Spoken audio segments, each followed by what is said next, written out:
Bonjour, je m'appelle Abdel Agadazi, je travaille pour Coco Networks, qui est le leader mondial de la distribution de bioéthanol comme combustible propre pour la cuisine.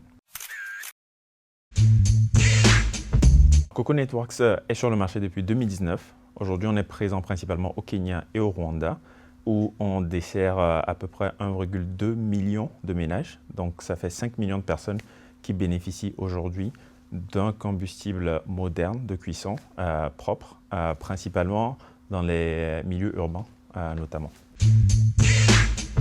Coco Networks a décidé en fait de miser sur le bioéthanol.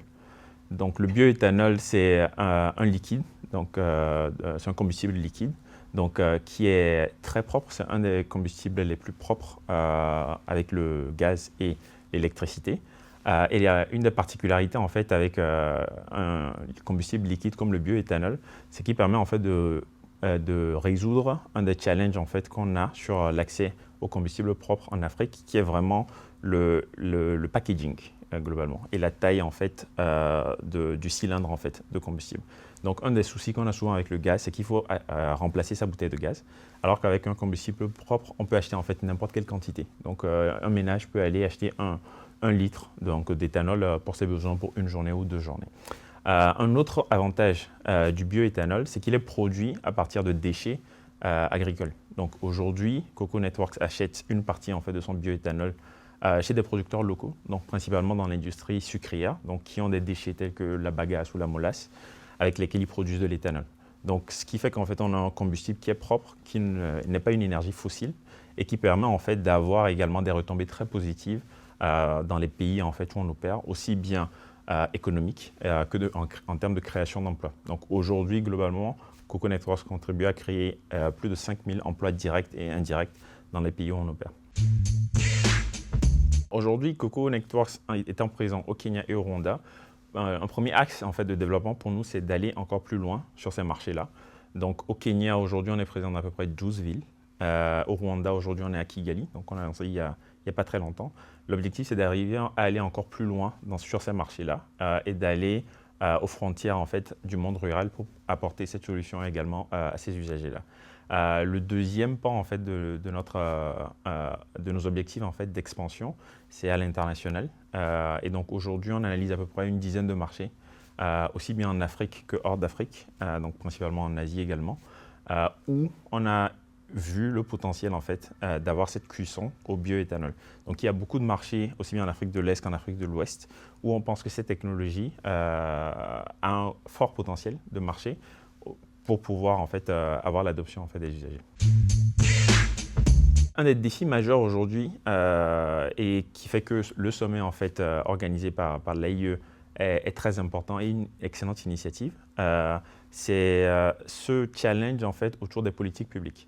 C'est un marché en fait qui est assez régulé et en ce qui concerne le bioéthanol, on fait face notamment à une politique autour de l'importation du fuel. Donc Coco Networks se source auprès de producteurs locaux quand c'est possible, mais afin de s'assurer que nos usagers aient toujours en fait du bioéthanol à disposition, on est toujours amené en fait à importer quand on en a besoin.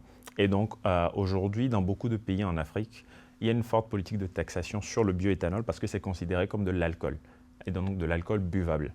Donc il y a des surtaxes donc, sur l'importation du bioéthanol, et donc on travaille en fait avec les gouvernements et les pouvoirs publics pour pouvoir faire cette distinction entre le bioéthanol dénaturé, donc à destination de la cuisine, et l'alcool en fait à boire, pour avoir également en fait une taxation en fait qui permet d'incentiviser, on va dire, les entreprises en fait sur ce secteur d'activité. Donc ça, c'est vraiment un de nos principaux challenges et on travaille dessus. Le deuxième challenge, et en fait c'est vraiment plus une opportunité pour beaucoup de pays africains, c'est les marchés de crédit carbone. Donc aujourd'hui, Coco Network arrive à aller plus loin et à offrir cette solution moderne aux usagers en s'appuyant sur les crédits carbone. Donc aujourd'hui, notre solution, aussi bien notre rechaud que le canister en fait, pour recharger, on le commercialise à peu près 10-12 $ au Kenya. Et ça, on arrive à le faire grâce au crédit carbone. Donc on utilise les crédits carbone comme subvention à destination des ménages, donc qui en bénéficient directement au moment de l'achat. Donc, il est très important en fait qu'on arrive à travailler avec les gouvernements pour mettre en place la régulation pour les crédits carbone, pour que les gouvernements puissent définir cette ambition en termes de quelle solution de combustible pour la cuisine, ils souhaitent mettre en œuvre, et puis pour qu'on puisse travailler ensemble pour avoir cet accès en fait au marché des crédits carbone, et avoir en fait des crédits carbone de qualité et intègres en fait pour avoir une industrie en fait qui est soutenable.